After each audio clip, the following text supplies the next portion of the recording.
Break के बाद आपका स्वागत है। बड़ी खबर आपको बताएंगे। शंभू बॉर्डर पर डटे हैं किसान संगठन। सुबह 11 बजे करेंगे दिल्ली कूच। किसानों ने 2 स्तर पर तैयारी करी है। किसानों ने बनाए हैं ए और बी, 2 प्लान बनाए हैं। अगर एक प्लान जो फेल होता है तो बी पर आएंगे। तो ये बड़ी तैयारी है। बड़ी जानकारी आपको बता दें, हरियाणा से लेकर दिल्ली तक सख्त पहरा है। पुलिस, पैरामिलिट्री फोर्स की तैनाती कर दी गई है। आंदोलन के चलते सभी बॉर्डर्स को सील कर दिया गया है। तो पूरी तैयारी के साथ दिल्ली की तरफ बढ़ रहे हैं किसान संगठन। ये बड़ी जानकारी, तस्वीरें आप देख सकते हैं कितनी संख्या में पुलिस फोर्स की यहाँ पर तैनाती की गई है। आपको बता दें, किसानों ने बैरिकेड्स के सामने जेसीबी मशीन लगा दी है। दिल्ली कूच को देखते हुए जवानों ने बाकायदा पहले रिहर्सल भी की है। शंभू बॉर्डर पर पंजाब भर से महिला ब्रिगेड भी पहुंच चुकी है। हरियाणा के किसान भी पंचायतें करने लगे हैं। आपको बता दें, जींद की उचाना में भी किसानों की खाप पंचायत हुई है। इसके अलावा आपको बता दें कि पूरी तैयारी के साथ जो किसान हैं वो बड़े बड़े मशीन लेकर, वाहन लेकर दिल्ली कूच करने की तैयारी कर रहे हैं। दिल्ली के सभी बॉर्डर्स पर सुरक्षा व्यवस्था पुख्ता कर दी गई है। दरअसल किसान नेता है सरवण सिंह पंडिर, उन्होंने कहा है कि केंद्र सरकार संसद का एक विशेष दिन का सत्र बुलाए, ये उनकी तरफ से मांग हो रही है और इसमें बताए कि एमएसपी कानून को लेकर क्या दिक्कत है। वहीं किसान नेता जगजीत डल्लेवाल ने कहा है कि आंदोलन खत्म करवाने का अब एक ही रास्ता है कि सरकार एमएसपी पर अध्यादेश लाए। इनमें 3 प्रमुख मांगे, सभी 23 फसलों पर एमएसपी की गारंटी का कानून। इसके अलावा आपको बता दें, फसलों के हिसाब से रेट तय करना और किसानों की कर्ज माफी है। तो इन 3-4 मांगों को लेकर जो किसान लगातार आक्रोशित है और दिल्ली कूच की अब तैयारी कर रहे हैं। और हरियाणा से लेकर दिल्ली तक सख्त पहरा है। पुलिस और पैरामिलिट्री फोर्स की तैनाती की गई है। आंदोलन के चलते सभी बॉर्डर सील किए गए हैं। दिल्ली के सभी बॉर्डर पर सुरक्षा बढ़ा दी गई है। टिकरी, सिंगू, गाजीपुर बॉर्डर पर कड़ी सुरक्षा की गई है और तस्वीरें भी आपको दिखा रहे हैं कि किस तरीके से सुरक्षा कर्मी मुस्तैद किए गए हैं। दिल्ली के जो सभी बॉर्डर हैं उन पर सुरक्षा बढ़ा दी गई है ताकि किसान दिल्ली के अंदर घुस ना सके। टिकरी, सिंगू, गाजीपुर बॉर्डर पर भारी पहरा सुरक्षा बलों का है। हरियाणा से लेकर दिल्ली तक सख्त पहरा किया गया है क्योंकि किसानों को अगर आप देखेंगे, बड़ी बड़ी पोकलेन मशीनें लेकर वो चल रहे हैं, जेसीबी को लेकर चल रहे हैं, ट्रैक्टर ट्रॉली उनके साथ में है। हालांकि हाईकोर्ट की तरफ से यह आपत्ति भी जताई गई कि कैसे जो राजमार्ग का वहां पर जहां लोग चलते हैं या वाहन चलते हैं वहां पर ऐसी मशीनें कैसे चल रही हैं, ये कैसे हो गया, किसानों को क्यों नहीं रोका गया। लेकिन किसान अड़े हुए हैं, डटे हुए हैं। कोर्ट ने यह भी कहा कि आपके राइट्स है, लेकिन आपके राइट्स के साथ आपको ये समझना होगा कि जो बाकी लोग हैं उनके भी राइट्स हैं। कानून के तहत ही आप ये प्रदर्शन कर सकते हैं, लेकिन किसान मानने को तैयार नहीं है और इसीलिए टिकरी, सिंगू, गाजीपुर बॉर्डर पर सुरक्षा को और कड़ा कर दिया गया है। बिल्कुल, तो सुरक्षा व्यवस्था के पुख्ता इंतजाम किए गए। तो उधर किसान नेता सरवण सिंह पंडिर की प्रतिक्रिया सामने आई। सरकार किसानों पर अत्याचार ना करे, ये पंडिर का बयान आपको बता रहे। सरकार हमें दिल्ली जाने से ना रोके, हम प्रधानमंत्री से अनुरोध करते हैं एमएसपी गारंटी पर घोषणा कर विरोध समाप्त करे। हरियाणा के गांवों में अर्धसैनिक बल तैनात है। हमने क्या अपराध किया है ये पूछा है उन्होंने। हमें शांतिपूर्वक दिल्ली की ओर जाने दें। किसान मजदूर मोर्चा और एसकेएम गैर राजनीतिक का ये मोर्चा नामे दिन में दाखिल हो चुका है और हमने जो प्रधानमंत्री जी को अपील की थी, जो कोशिश की थी इस मोर्चे में शांति रहे और हमारे किसान मजदूर की जो सरकार है खून की प्यासी ना हो, हमें नहीं लगता हम उसमें सफल हैं। हम तो कहते हैं सरकार से, अगर हमें मार कर कुछ मिलना तो हमें मार लीजिए, लेकिन हमारे किसान और मजदूर के ऊपर जुल्म मत कीजिए। हम आज भी आग्रह करेंगे प्रधानमंत्री महोदय से, आगे आइए और इस मोर्चे का शांतिपूर्ण जो हल है वो करने के लिए आप एमएसपी गारंटी का कानून बनाने की अनाउंसमेंट कीजिए। तो इसके लिए, इसके बाद इस मोर्चे को पीसफुली रखा जा सकता है। तो शांतिपूर्ण तरीके से आंदोलन की बात यूं तो किसान नेता करते नजर आए। थानेश्वर का रुख करते हुए थानेश्वर इस वक्त वहां की यथास्थिति बताएंगे। थानेश्वर, क्या तैयारियां इस वक्त जो पुलिस वहां पर है, प्रशासन की तैयारियां क्या हैं और किसानों की क्या तैयारियां नजर आ रही हैं? देखिए, दोनों तरफ से तैयारियां बहुत ज्यादा फुल तरीके से की गई। दोनों एक दूसरे को मात देने के प्रयास में हैं। प्रशासन की तरफ से अगर मैं कहूं तो चंडीगढ़ पुलिस ने अपने एरिया में बैरिकेडिंग कर रखी है ताकि उसके एरिया में कोई किसान एंट्री ना कर सके। उसके आगे जैसे ही पंजाब में घुसते हैं तो पंजाब में शंभू बॉर्डर से 2 किलोमीटर पहले ही 4 लेयर की सुरक्षा व्यवस्था बना दी गई है।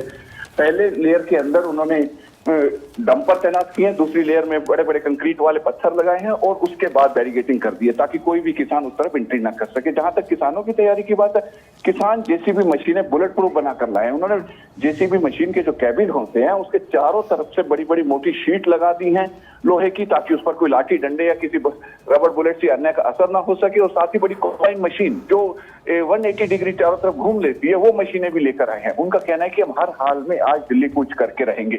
11 बजे दिल्ली कूच का ऐलान किया है किसानों ने।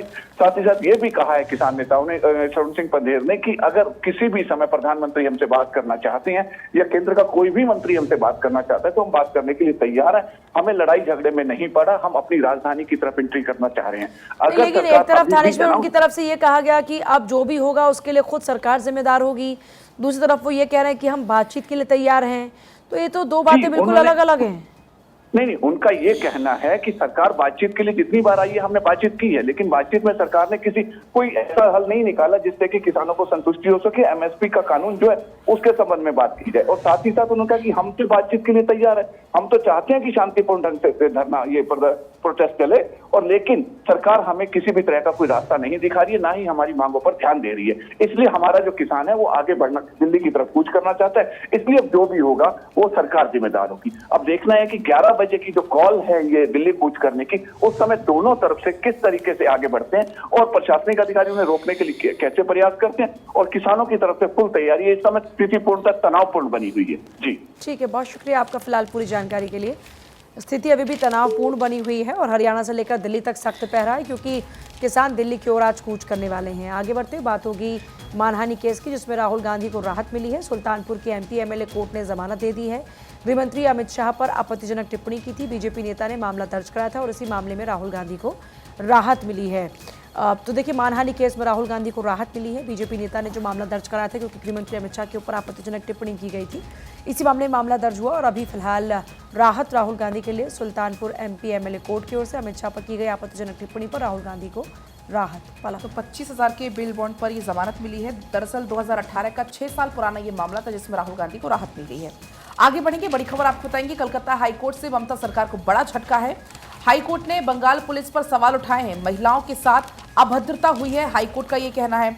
शाहजहां शेख के खिलाफ पर्याप्त सबूत हैं। शाहजहां शेख ने संदेश खाली को नुकसान पहुंचाया है।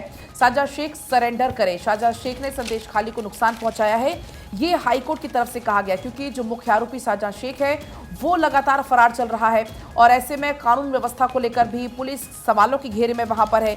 एक तरफ बीजेपी लगातार हमलावर है ममता सरकार पर, पुलिस पर, कानून व्यवस्था पर, और इधर अब हाईकोर्ट से भी कड़ी फटकार लगी है। तो हाईकोर्ट से भी कड़ी फटकार लगी है इस पूरे मामले में और टीएमसी पर, ममता बनर्जी पर लगातार सवाल खड़े किए जा रहे हैं।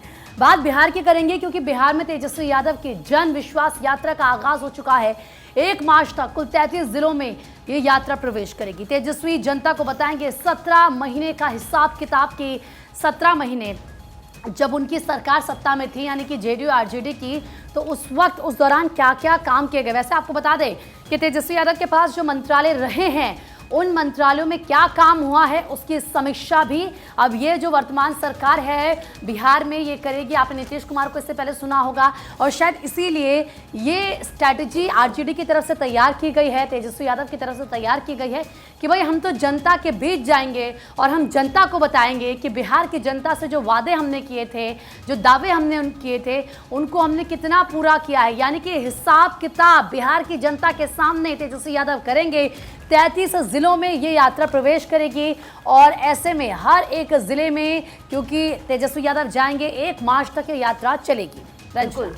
तो बड़ी की खबरों में आगे देखिए, महाराष्ट्र कैबिनेट का फैसला। महाराष्ट्र में 10% मराठा आरक्षण बिल को मंजूरी और शिक्षा और सरकारी नौकरियों में 10% मराठा आरक्षण के बिल के मसौदे को मंजूरी मिल गई है। मराठाओं को 10% आरक्षण देगी सिंधिया सरकार और महाराष्ट्र विधानसभा में ये बिल पास हो गया। रिजर्वेशन कोटा हुआ 62%। और इसी बीच देखिए, आपको सीधे ले चलते हैं शंभू बॉर्डर, जहां किसान नेता प्रेस कॉन्फ्रेंस करें, क्या कुछ कह रहे सुनिए।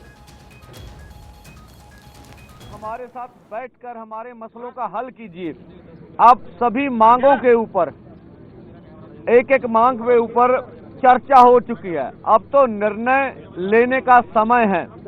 अगर केंद्र सरकार का हेड ऑफ स्टेट आगे आए और वो कहे कि हम एमएसपी गारंटी कानून बनाने के लिए तैयार हैं, ठीक है, आगे इससे आगे बढ़ा जा सकता है और स्थिति को शांत किया जा सकता है।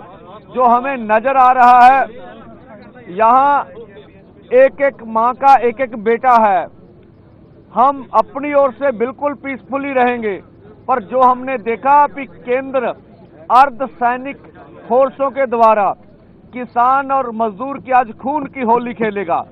हम कहते हैं आपका दायित्व बनता है, हमने भी प्रधानमंत्री बनाने के लिए वोट डाली होगी, दी होगी। ये देश सभी का है, प्रधानमंत्री सभी के हैं, उनको आगे आके परिस्थितियों को संभालना चाहिए और हमारी मांगे मान लेनी चाहिए।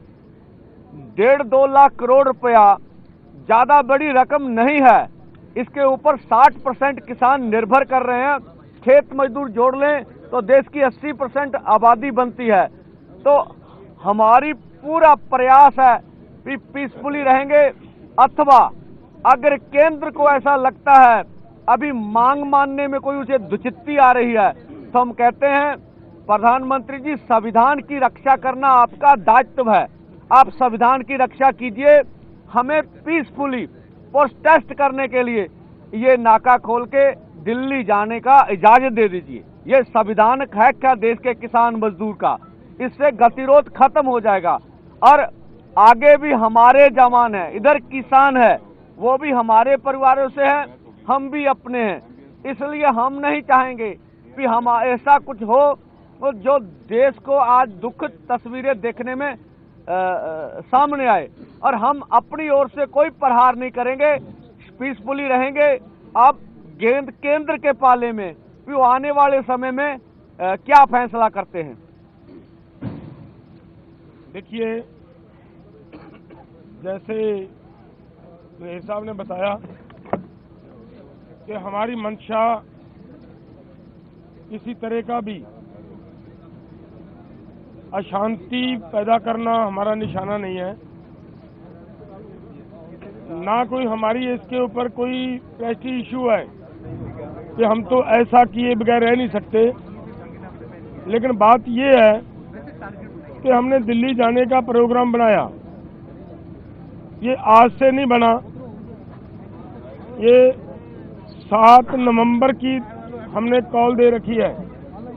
7 नवंबर से लेकर अगर आज सरकार ये कहे कि समय कम है हमारे पास, तो मुझे लग रहा है सरकार की ये टाल मटोल की नीति है। सरकार को ऐसा ना करते हुए देश के किसान मजदूर के पक्ष में फैसला लेना चाहिए। किसान देश का किसान है, देश के किसान ने देश को सेल्फ डिपेंड किया है, दिन रात मेहनतें की हैं। 7 लाख के करीब आज तक किसान सुसाइड कर चुका है। लेकिन ऐसे हालात में भी अगर सरकार किसान से बात करने की बजाय ऐसा प्रबंध करे कि किसानों को रोकने के लिए इतने इतने बड़े बैरिकेड्स लगाएं, तो ये उचित बात नहीं होती। हमारा निवेदन है कि हम शांतिपूर्वक ढंग से दिल्ली जाना चाह रहे हैं।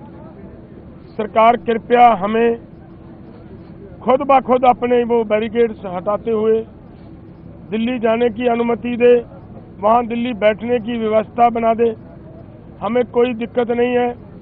लेकिन अगर फिर भी नहीं ये सरकार करना चाह रही, तो फिर हमारी मांगे हैं वो मान ले।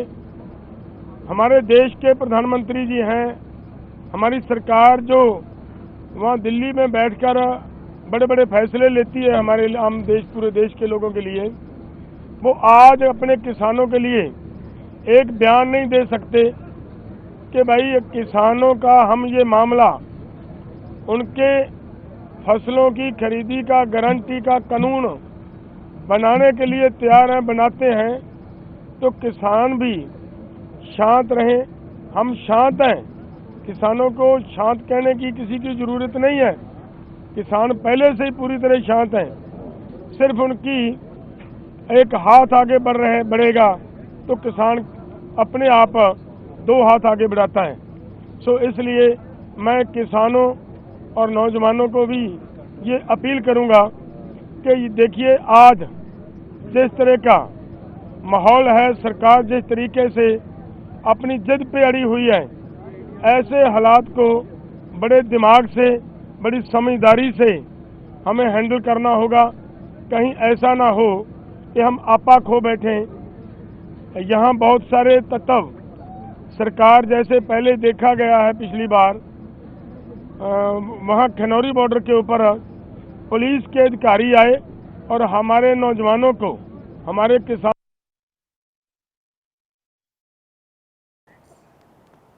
तो देखिए किसान अपनी प्रेस कॉन्फ्रेंस कर रहे हैं और कह रहे हैं कि हम सरकार से बातचीत को तैयार हैं। हमारी मांगे किसानों ने अपनी मांगों को सरकार के समक्ष लगातार रखा है और बातचीत का सिलसिला भी चला, लेकिन अब तक बात परवाह नहीं चढ़ पाई।